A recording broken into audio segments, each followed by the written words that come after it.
One of the first questions I ask people when they come to me for help with their health is, how much water do you drink? Here are some of the answers. Oh, I don't like water. Another answer is not much. Another answer is, I don't drink water, or I'm visiting the little house all day. Another answer is, if I drink too much water, my legs swell. These last two answers tell me that the water is not getting inside the cell. Believe it or not, the swelling in the legs means that your kidneys are what balance the sodium and the water levels in your body. So it's an indication that the kidneys aren't very happy. So what you can do is you can increase your water intake and salt intake. Hello, I'm Barbara O'Neill. Today we're addressing a common issue that affects many people, swollen legs and feet. If you've noticed that your legs or feet have been swelling, you're not alone. This condition is more common than you might think, especially as we age. Swelling in the legs and feet can result from various factors, from simple fluid retention to more serious underlying health conditions. In this video, we'll explore the potential causes of swelling, what it might indicate about your health, and practical steps you can take to reduce and manage it. Stay tuned as we delve into this important topic and discover ways to find relief and maintain your overall well-being. Now, your circulatory system is what carries the blood, and it has a pump, and that's your heart. And it pumps the blood through the arterial system way down to the extremities.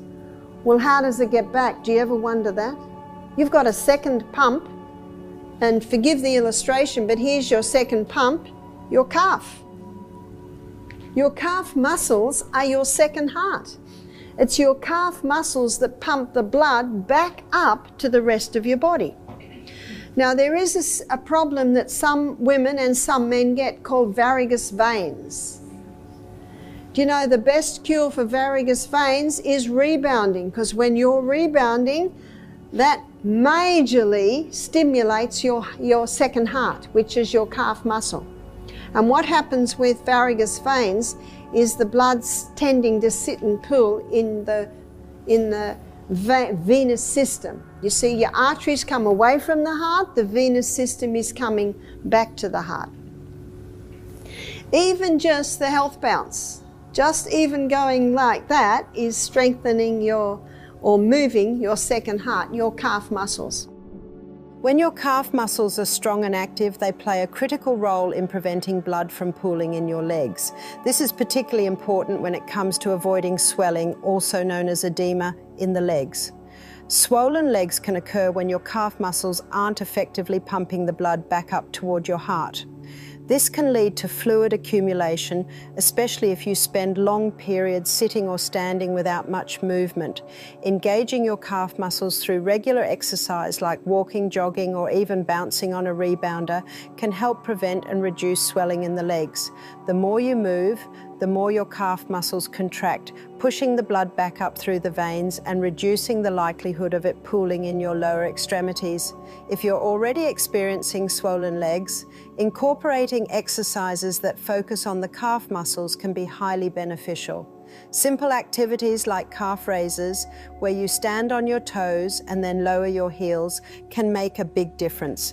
Elevating your legs when you're at rest can also assist in draining excess fluid from the lower legs.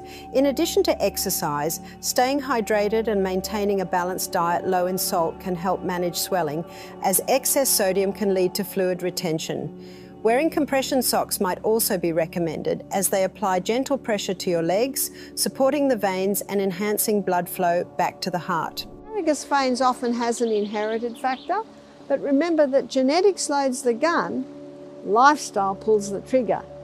It's an interesting study of today. It's called epigenetics, the effect of lifestyle on the cell. So if someone has inherited varicose veins, there is a few things they can do to manage it. If someone's carrying excess weight, that can certainly intensify the veins. Constipation, that excess weight on the lower legs can compound the problem. If the person with varicose veins chooses exercise, and I definitely choose you do, I would choose an exercise where you're not on your feet too much. So an exercise bike, swimming, that varicose system, your vein system, is the system that pumps the blood back up to the heart. And you have a second heart. It's your calf muscle. So you see right now I'm going up and down, just on my toes. That stimulates the calf muscle, which is the heart, or the second heart it's called, that pumps the blood in the venous system back up to the heart. Also rebounding. Even though with rebounding you're on your feet, it's a cushioning effect. And the rebounding is excellent for strengthening that venous system. Make sure you're well hydrated to keep that blood nice and thin. Make sure you're well nourished so that the cells are able to repair and heal. Taking cayenne pepper by mouth can also help, because cayenne pepper thins the blood. Cayenne pepper also opens the capillaries. Cayenne pepper strengthens the arterial and the venous walls. So that person might start with 1/4 teaspoon in a little water with each meal 3 times a day, and they could build up to 1/2 teaspoon 3 times a day. So there are some simple things that you can do to help manage varicose veins. Swollen legs can be uncomfortable and may arise due to various reasons such as fluid retention, poor circulation, or inflammation. Natural remedies and herbs can play a significant role in alleviating this condition. So let's explore some natural remedies. One of the most effective natural remedies is the use of horse chestnut extract. This herb has been traditionally used to improve blood flow and reduce swelling in the legs. It works by strengthening the walls of veins and reducing fluid leakage, which helps in managing the symptoms associated with swollen legs. Regular use can lead to noticeable improvements, particularly when combined with other healthy lifestyle choices. Another beneficial herb is gotu kola. This herb has been widely used in Ayurvedic medicine for centuries due to its ability to support vein health and improve circulation. Gotu kola can help reduce swelling by enhancing the integrity of blood vessels and preventing fluid accumulation. Drinking gotu kola tea or taking it in supplement form may contribute to reducing leg swelling. Dandelion is another powerful herb known for its diuretic properties, helping the body eliminate excess fluid naturally. By promoting better kidney function and increasing urine production, dandelion can help reduce fluid retention, which often causes swelling in the legs. Drinking dandelion tea daily can be a simple yet effective way to manage swollen legs. Ginger is also known for its anti-inflammatory and circulatory benefits. Incorporating ginger into your diet, whether by drinking ginger tea or adding fresh ginger to meals, can help reduce inflammation and improve blood flow, thus reducing swelling in the legs. Now let's turn our attention to potatoes. This simple food can act as a remarkable herb against tissue inflammation and swollen legs. Potato, the humble potato. Now the potato is very good at reducing tissue inflammation. So this would be something like a swollen infected finger. It would be something like a swollen ankle. And sometimes you might have a swollen knee and you'll think, well, do I do potato or do I do ginger? Well, do one for a few hours, take it off and do another one for a few hours. Your body will tell you what is best, because sometimes you don't know whether it's joint or tissue inflammation. And what you do is you just grate that potato. We've got a tiny little potato, but that's usually all you need, because if you do too much, it becomes too wet, and there's nothing worse than leaking poultices. And the lady of the house will not be happy if there's potato juice on her sheets, because it's not easy to get out. In fact, our laundry lady has asked us, please don't do any more poultices at night in the health retreat, because the sheets were getting a bit stained. But you can certainly do them through the day, as long as you make sure you wrap them up really well. There shouldn't be a problem. So here is the potato poultice. And this would be a good size for a knee, say a sore knee, sprained ankle, like that. And you put it, again, you make the poultice out of it. Now, with the potato, it's very alkalizing, and when you've got inflamed tissue, it's very acid. And potato is high in potassium and phosphorus, and both of those are absorbed by the skin to help with the healing. So you can see again, I've got an area around my poultice, so that when you put it on the skin, like I did with Amelia's poultice, the plastic well covers it. A few stories about the potato poultice. I was at a friend's house here, it must have been 18 months ago, and I was seeing a lady, and when she came in, her little boy came in too, and her little boy was about 7, and he had a sore finger, and I was immediately drawn to his sore finger. His finger was swollen almost twice the size. It was all red with a pussy top. I said, "What's happened to the finger?"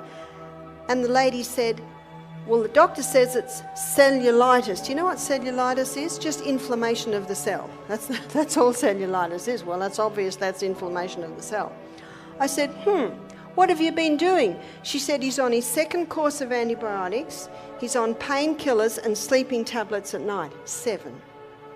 I said, did anything happen to that finger? See, the detective hat has to go on. Did anything happen?